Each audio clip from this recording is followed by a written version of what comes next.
He's written 6 books. I've already seen that movie. This is the first time she's tried Mexican food. I'm sorry, I've eaten all the pizza.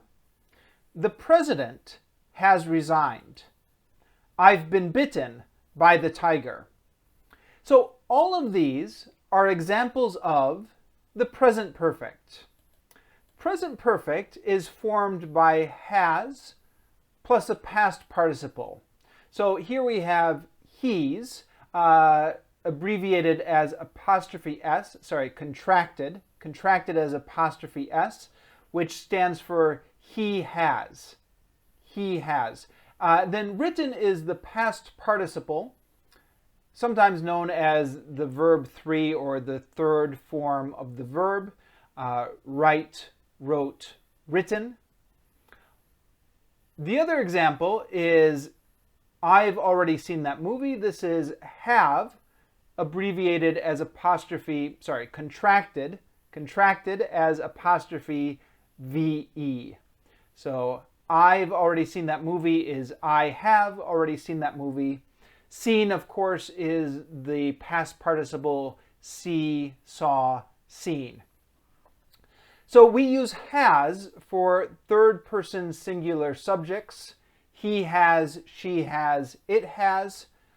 We use have for all other subjects. I have, you have, we have, they have.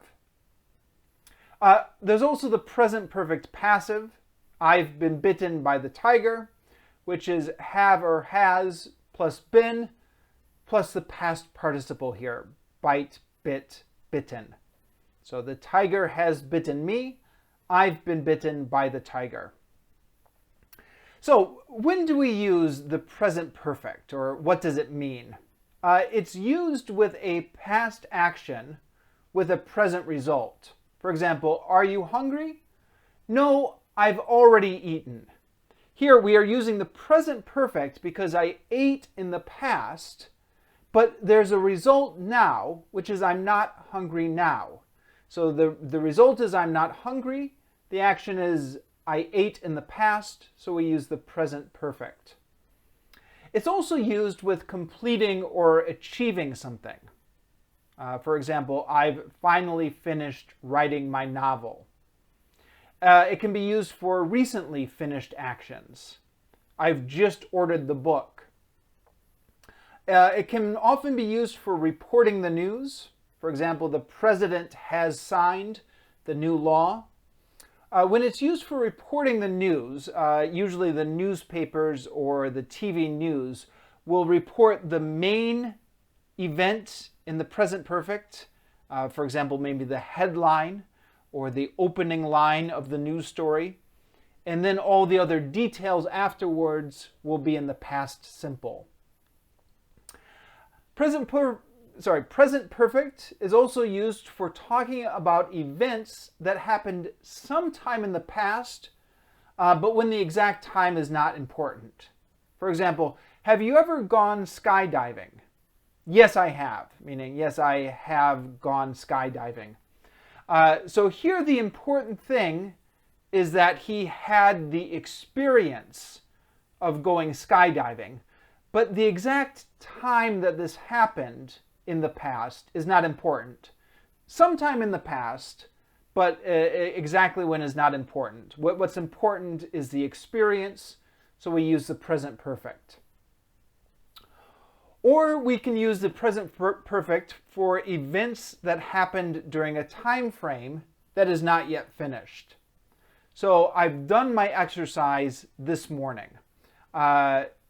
This morning meaning it's still the morning. The morning hasn't finished yet. So it would often be used with expressions like today, this week, this month, this year. In my life, your life isn't finished yet. So, for example, I've written 6 letters this week. I've drunk coffee already today, something like that. The present perfect is also used with the first time something happens, or with some sort of ordinal number here. For example, this is the first time he's driven a car. Again, it doesn't have to be first, it can be another ordinal. This is the second time she's eaten kimchi, or this is the third time he's sung karaoke, or something like that. Present perfect can also be used with a repetition of something up until now. So I filed 6 reports since lunchtime. So since lunchtime until now, I've been repeating the same thing. Or an action that started in the past and has continued until now. For example, I've lived here since I was born, meaning this started in the past when I was born. It's continued all through the past, and it's still true now in the present. Or I've worked here for 6 years. Now, with this meaning of the present perfect, we very commonly see the prepositions since or for. Since when we're indicating the starting time, for when we're indicating a period of time. So, for example, for a number of years, since I was born, or since 1988, or since 2001, etc. Now, that's a lot of different meanings of the present perfect. The question is, are all these meanings somehow connected? Possibly. This depends a little bit on which grammar book you are using. Some grammar books like to treat the present perfect's different meanings as separate meanings. But some grammar books like to emphasize that they're all connected.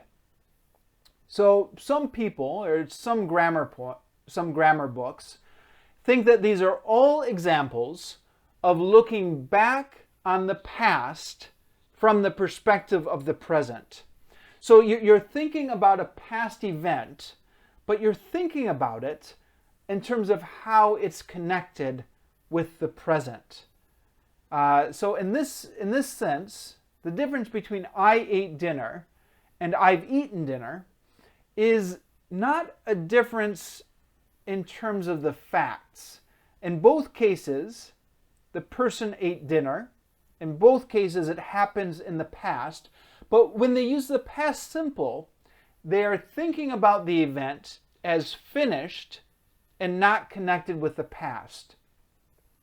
When they use the present perfect, they're thinking about the event as somehow connected to this moment of speaking. So in order to understand whether or not the past simple or the present perfect is correct, you really have to understand what's going on in the speaker's mind. Is he thinking about the event as being connected to the present, or is he thinking about it as a finished event in the past? So if we go through all the different uses of the present perfect that we looked at earlier, we can see that some of these will fit very nicely into this general meaning, and some of them don't fit quite so nicely. So past action with a present result. Are you hungry? No, I've already eaten. This one is very obvious. It's something that happened in the past and is directly related to the present. Here's another example with a illustrated timeline. Oh, you have cut your hair. Meaning that this is an event that took place sometime in the past. We don't know when, but we can see the result right now. So the result is evident now. It occurred in the past, so we use the present perfect. Completing or achieving something. I finally finished my novel, so it's done now. I've just ordered the book. It's a recently finished action, so it's finished now. The president has signed the law. It's an action in the past, but it is news now. An event sometime in the past when the exact time is not important. So this case is maybe a little bit more difficult to fit into this meaning. But the idea is that We don't care about exactly the time in the past. We're just concerned about the experience, that you have had this experience at some time before now, and this has made you the person you are now. Here's another example of the present perfect for an experience in the past. So he has traveled all around the world. From the time he was born to now, this experience has occurred. Exactly when is not clear in the sentence, but it's something that occurred between the time he was born and now. Events that occurred during a time frame that is not yet finished. I've done my exercise this morning. Here's another example. Have you seen Joe this morning? So you can see here in this example, this morning is not yet finished. So this morning is still part of the present at the time he is speaking. So this would be how this is an event maybe in the past, but still connected to the moment of this morning. Or I've lived here since I was born. I've worked here for 6 years. Here's another example with a timeline. She has worked here for 3 years. You can see in the timeline it started 3 years ago, but has continued up until the present, and so connects with the present. Oh, by the way, I should mention I got those timelines from a very useful book called Concept Questions and Timelines by Graham Workman. Check it out. I'm sure you will find that book very useful. But these are all ways where maybe we can fit the different meanings of the present perfect into looking back at the past from the perspective of the present. You may notice I skipped over a couple ones just now that didn't fit that general meaning very neatly, but that's supposed to be the general meaning. A few things to remember about the present perfect. The first one is that the present perfect is not used with specific times. So we'd say, I've been to Italy. When did I go to Italy? Well, the time, we don't say the time. But I went to Italy in 1993. So because we are saying the exact year here, then we would use the past simple and not the present perfect. I've been to Italy in 1993 would be wrong. If it's connected to a specific time in the past, we would use the past simple. By the way, you may notice here we're using went, like go, went, gone, but here we're using been, like am, was, been. So why the change between been to went? Well, been is a bit of a special case. If we say I've been to Italy, it means I've had the experience of going to Italy in the past, but I'm not there now. If I say I've gone to Italy, it means I left at some time in the past, and I'm still there now. So with experiences in the past, if it's an experience that's over, then we would say been, not gone to. We'd only use gone to if you're still there. The present perfect is also used to introduce a past event, and then the past simple is used for the details. So for example, have you gone to Italy? Yes, I have. What did you do there? I visited the Colosseum in Rome. So notice that in this conversation, the question starts out in the present perfect. But then, once he finds out that the person has gone to Italy, then he actually asks the next question in the past simple. And then the details are in the past simple. So this is very common. You would use the present perfect as the opening question. In this case, if you were in conversation with somebody and you said, did you ever go to Italy, in the past simple, it would sound very strange unless you had some sort of knowledge about, I think that person has probably gone to Italy. But if you don't know, if you don't know the person's travel history, and you just want to ask them a general question, then you'd want to choose the present perfect, but then for any follow-up details, you go into the past simple. Now, this is an example of a conversation, but this is also true when people are telling a story. I've been bitten by a tiger once. It was really scary. So we have the present perfect here for introducing the experience, and then the details after that would occur in the past simple. Another thing about the present perfect is that it often occurs with adverbs like just, already, and yet. So for example, I've just finished my homework, meaning very recently in the past. I haven't finished my homework yet. Here, yet is often used with a negative, meaning it's not done, but I'm planning to do it. Or I've already finished my homework, meaning maybe sooner than expected. But something to keep in mind here is that in American English, just, already, and yet can also be used with the past simple. So it's still used with the present perfect in American English, but it's also used with the past simple.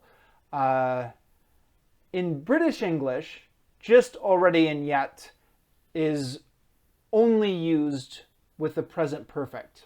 Although I have read that actually British English is beginning to change now.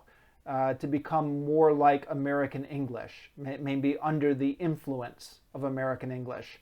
So British English is apparently changing, but the standard British English is that just, already, and yet is only used with the present perfect.